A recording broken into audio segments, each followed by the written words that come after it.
What's up, guys? Welcome back to the YouTube channel. I just got over here to the shop, B&K Performance. We're gonna be working on the race car today, finishing the final touches to get this thing ready to go no prep testing. I'm going no prep testing tomorrow. Hopefully going to make probably 3 or 4 passes. We'll see if all these changes have worked, and we're gonna see if it'll go a little bit faster. We're gonna take the draggy.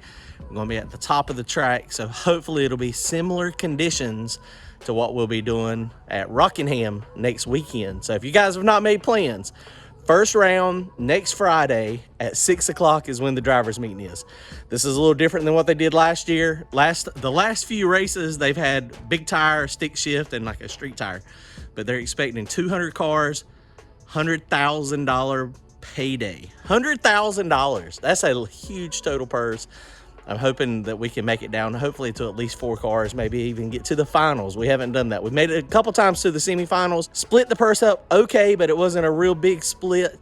But maybe this time they'll split it a lot deeper. I would be happy if they paid like 10 places back or 8 places back, but I don't know if they'll be willing to do that.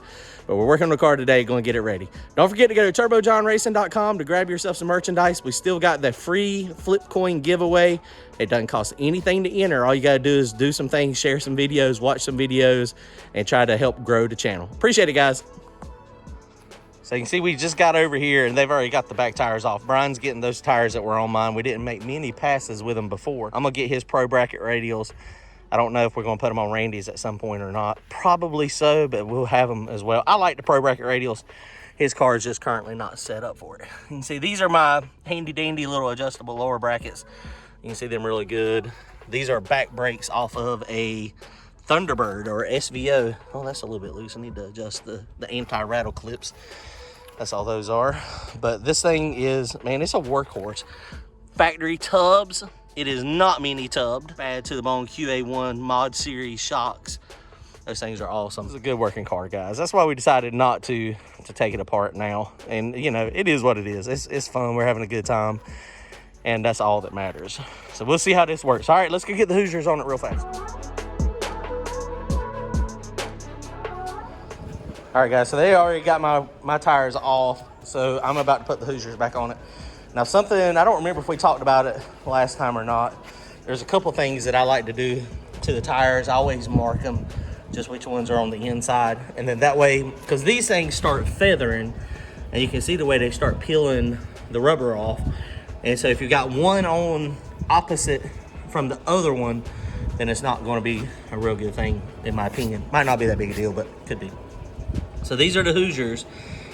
And we've been fighting tire pressure. We've been doing different tire pressures.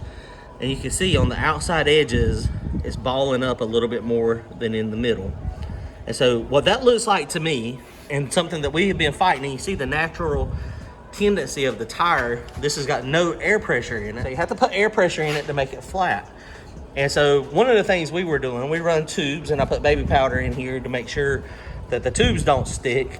But we were fighting, we were playing with air pressure, trying to get the sidewall to wrinkle good, but at the same time, give us a flat, even contact patch here. Now, we're only on a 10-inch wide wheel, so that might have something to do with it. A lot of these people are stretching these tires on 12-inch wheels, or you know, I've even seen some people on 14-inch wheels, but we're on a 10-inch wheel.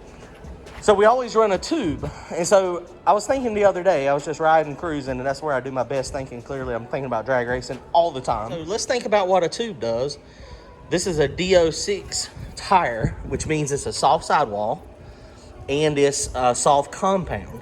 So we had the tube in it, and the tube was stiffening up the sidewall. So say when we were at 10 pounds of air pressure, sidewall was wrinkling like we wanted it to, but it was buckling in the middle here. It wasn't getting the good contact. We would go up to 11 or 12 pounds of air pressure. We would get a nice smooth contact here, but then we didn't have a wrinkle in the sidewall. So I was just thinking, I was like, well, shoot, I'm an idiot. I didn't even think about it. The tube is making the sidewall stiffer because it's blowing up on it. So I'm thinking now we'll be able to, I'm hoping we're gonna try them without tubes. I'm hoping we'll be able to do 11 or 12 pounds of air pressure, still get a good sidewall wrinkle here, and at the same time, get this thing to be nice and flat. So that's what we're gonna try. Okay, let's put these on.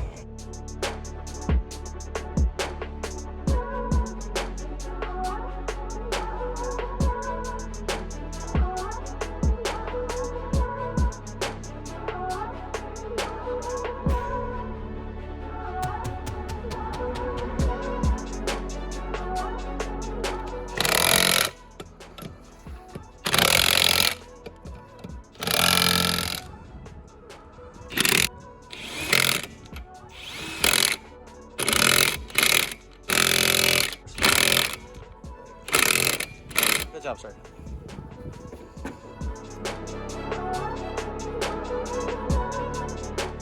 All right, guys, well, we're about to load this thing up in the box. That's the only thing I needed to get done today was get these tires on it. Roll, you can see it's hard to tell, but we'll be making a few laps on these, and these will be coming off before Dig or Die. These will be the last outing with these. I think I've got 5 or 6 passes on them, so that'll hopefully tomorrow we can get 5 passes, and that'll get us to about 10 on them, and then we'll slap a new set on. So hopefully we'll see what happens. We're ready to go. We are no prep ready to go testing. Hopefully it works out good and can go fast. It's going to be interesting not hanging this weight on the back. So I mean, it is what it is, though. That just means nobody else is going to have to wait back there either. I was kind of picking with Billy the Kid. He put 17-inch wheels on his, and it's kind of jacked up in front. I was like, it looks like a squatted truck a little bit. I've got the ultimate no prep stance that is also squatted. It is way high in the front versus the back, but hopefully it works out. We'll see. All right, guys, don't forget, comment, like, and subscribe. I look forward to the video tomorrow. Hopefully we'll have some good content for you, and it'll be showing some reasonably fast passes. Dig or Die coming up next weekend, Friday night, first round, 6 o'clock Saturday, starting with second round. It's going to be in the evening as well. So y'all come see us.